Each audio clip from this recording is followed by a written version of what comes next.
Today we're talking about who gave the authority to Reddit to be the front page of the internet.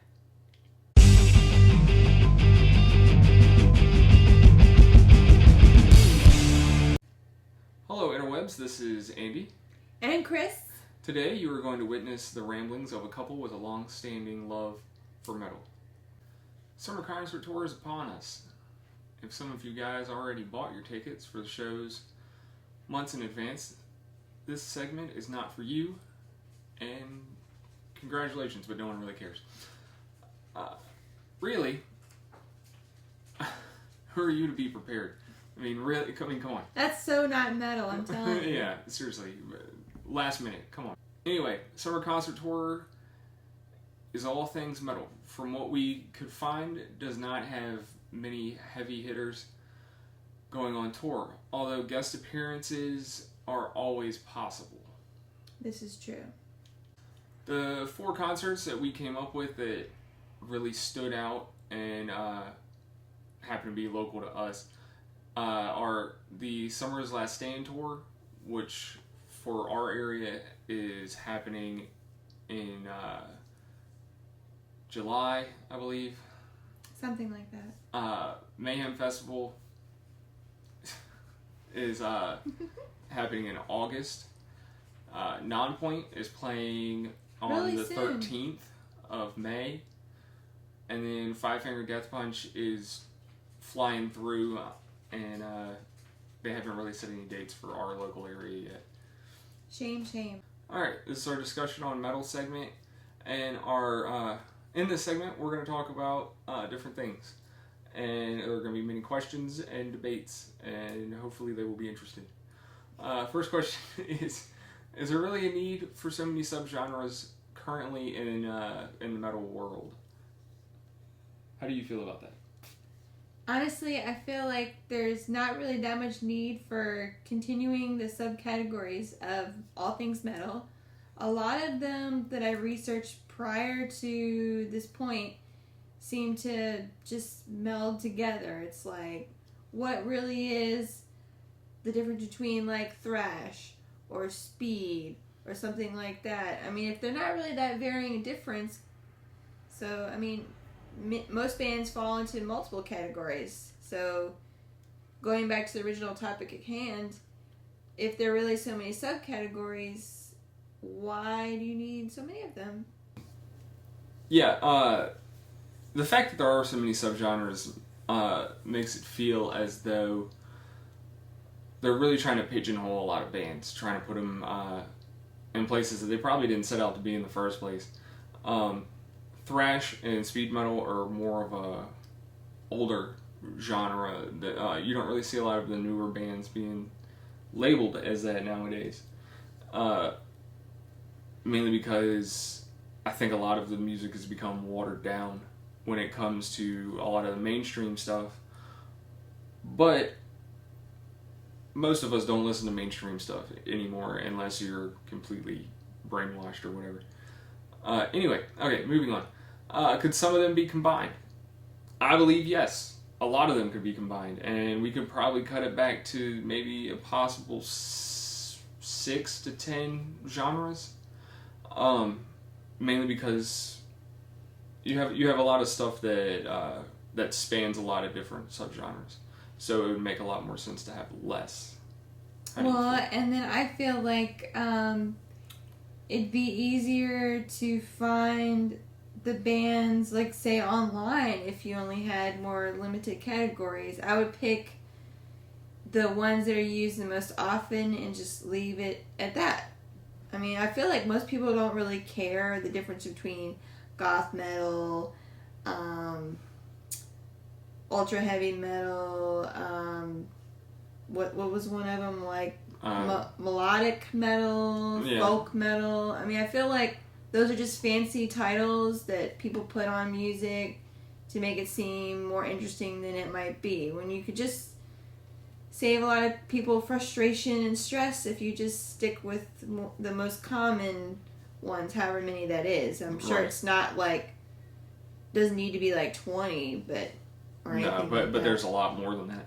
Right. Okay. So, some of them might even seem outdated now too, because a lot of Yeah. the ones that started at the, let's say, the peak moment of when heavy metal became more mainstream, some of those subgenres they're not even relevant now. So can't we just eliminate some of them? I think probably. Are there ones that probably should be added? Going back to some of the other things like stoner metal and melodic and symphonic and stuff like that, like those last two could definitely be combined. Stoner metal has, I don't think it has as many in its group as a lot of the other ones, but I think we decided that there should probably be some added to it. One of them being alcohol metal, involving a lot of bands that like to drink a lot, which is fine as long as the music still has quality and it still sounds good. I don't see how it should really matter, but I don't think in the long run I don't think that's really saving us from our epidemic of having too many genres. right. But I say we just said how we should eliminate some, and then we were talking about creating others. Well, but maybe yeah. it's more like a sense of just updating the genres as a whole would probably make the most sense. Yeah, it would probably save a lot of headaches to get rid of a lot of stuff that doesn't really matter anymore. It doesn't really get used as much as the other ones did. Well, some of the subgenres might have fallen out of style by now. True. So, I mean, True. they don't come up as much. Yeah. Okay, what the differences that we're seeing between old metal and new metal, a lot of the ones that we're seeing, and it's not really a lot, honestly, because it honestly to me feels like that a lot of the bands are copycatting or piggybacking off of the bands of the old time and old genres. Well, think about it this way. When was the last time you watched an award show or something of the sort where they didn't reference bands like Zeppelin or Osbourne or something like that? It's like, do people realize that other more prevalent bands have come out since then that you could pay kudos to, and not necessarily like the original, let's say, rock gods Mm-hmm. of heavy metal? I mean, I feel like they've been, thought enough. Like, thank you, Whoever. Band X or something. Like, put more of the, say, bands from like the last 15 years or 10 years. Give them some credit so that, more exposure is given to other bands, I guess. True. The only problem with that is I think a lot of the newer bands nowadays are they're not really that new. A lot of them are from the 10 and 15 year time period, other than people like Aerosmith and Rolling Stone, the ones who are still touring, the ones who can still get out of bed, apparently. Functioning rock stars, we'll say. the ones who still get on stage and do it night after night. Probably for the love of music, Yeah. not for the certain recognition that they would keep getting. I think most rock bands that have put in the time actually just, they tour just because they can. Yeah, and tour for the fun, just to see the fans and the people who help pay their bills. Which I think actually makes them more rock oriented by doing that, because primarily I think rock musicians, it's an ego thing. Mm-hmm. And if you keep being relevant and people coming to see you, then you're doing something right. Yeah. Alright, this is our segment talking about the things or the music styles that we like, just so that y'all can get to know us a little better and the things that we're into. Now, I would like to say, just because what we say today is what we like, I feel like that is entirely dependent on several different factors. Like, I don't know how it is for you, but for me, the music I listen to each day can vary based on like my mood, the distance that I have to travel. Shush your face. I don't like playing the same type of music all the time. I like variety in my metal, we'll say. But he's probably more hardcore following about it than I am. But that's because you've had more exposure to newer bands that I haven't even heard of. So, go ahead. Okay, anyway. That was coming from someone who listens to the same music every day. So anyway. Not all the time. Alright, so the kind of stuff that I listen to is Allegiant, Burning the Masses. Still put in Slipknot every once in a while, Lamb of God, mainly because they're from here, and their music's good, so there. Every once in a while, classics like to pop up, like Zeppelin and Sabbath and stuff like that. How would you describe the type of metal you listen to on a semi-regular basis? For the people that don't know what those bands play. Allegiant and Burning the Masses actually fall under the category of deathcore. And of course Slipknot is new metal. Lamb of God is, I believe they're under the death metal category right now.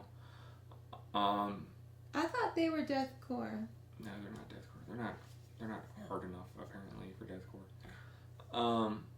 And of course, Zeppelin and like Hendrix and Sabbath and stuff like that, they fall under their own categories. So what are some of yours? Well, I like more melodic metal, which I think I poo-pooed that earlier in the discussion, but I seem to come back to more of that because I really have an interest in string instruments, and I think when heavy metal uses that effectively in their music, I feel like it's more well-rounded. Bands like Apocalyptica are one of my favorites, or any type of Norwegian metal bands, which had their own separate category in the subgenre thing like we talked about earlier. So anything, I like my metal where I can understand the lyrics. No. He doesn't. What's the fun of that? We're pretty divided on that point, although I will listen to his music. Because I don't give her a choice. And then when he rides in my vehicle with me, he has I change the channel. He has to suffer with my music. So, apples and oranges. But, you know, I maybe it's because I'm a girl and I like my music my way. And he's a jerk and he likes his music his way. And apples are better. Anyway, so, talking about the kind of music that we listen to and everything, we're going to have 2 videos down in the About video section. Mine is going to be Black Sabbath's War Pigs from 1968. For those of you wanting to do the math on that, that's about 47, 48 years ago when that was originally first played. Talk about a classic. Yeah, that's one of the true classics. And I am falling into Red Fang's Prehistoric Dog, and that falls back into a previous topic we were going on with alcoholic metal. Watch it. Believe me, a lot of beer was drank for that video, and rightfully so, because it still is really great, I think. And that one is about 8 years old. So you have 8 years old music, 47-year-old music, newer awesomeness, retro classic crap. I'm just joking. I love War Pigs. Please, nobody. No, she doesn't. She hates it. Nobody troll me for that. Don't let her lie to you. It's horrible. Alright, so we're going to talk about the differences between those 2 videos now. Right. War Pigs, there's been a lot of covers done for that song. A lot of them done by some other classic bands. A lot of them done by some newer bands. We couldn't really find one in particular that we liked. For some reason, we kept thinking a certain band covered the song and we couldn't find it. I guess because we're getting older and we can't remember crap. But anyway, it happens. it's just what it is. Yeah. So anyway, War Pigs is viewed by different people. The ones who have covered it have done different videos for them, be it live or their own rendition of what they think the song is about, I guess. Live seemed to be more prevalent in the covers for that song. In fact, I think live seems to make it sound better because of the guitar riffs and the echoing of the stereo systems. When you have it live, seems to give it more precedence. Also, the lyrics for the song also expand kind of the test of time, being more prevalent now probably than when it was made.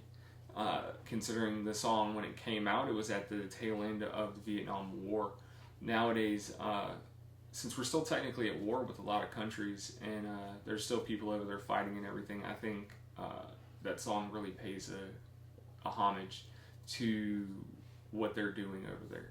You could even take it a step further and apply it to the current riots that are going on the East Coast side, having to do with the cops and or other people on the other side of that front. So a song like that can be used towards anything. When applied properly, it could probably be an effective tool, I am sure. Yeah. Alright, so Red Fang. It's under the genre of stoner metal. As she said before, it's a song about a lot of drinking. There's a lot of drinking done in the video, a lot of craftsmanship that went into their wonderful, wonderful suits of armor. Which you'll have to see when you watch the video. Yeah, they have a wonderful montage about them making the suits of armor and their weaponry, which seem horribly ineffective.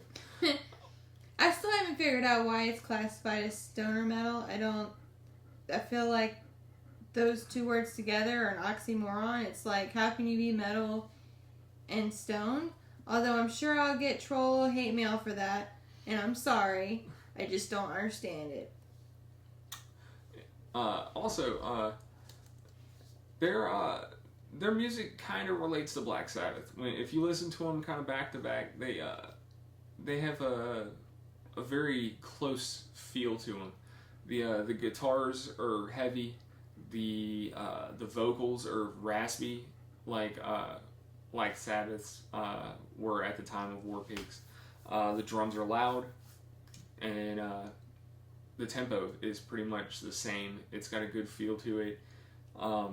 Be it later into War Pigs, because obviously the beginning of War Pigs is kind of slow. So don't expect to hear the same feeling or the same energy between the two, because one is about war and the other one's just about drinking and having fun and trolling some live action role player people in the park, which is hilarious. Yes. Other than that, check them out. Check those videos out. They're and let us know what you think. Yeah. Did we make good choices? Did we make sucky choices? Yeah. Definitely comment, subscribe, and maybe one day we'll have a Twitter, but not anytime soon. Next time, we're going to talk about hookers in basketball shorts. Also, Non-Point is coming up, so that'll be that episode also. Maybe. Hookers might win out.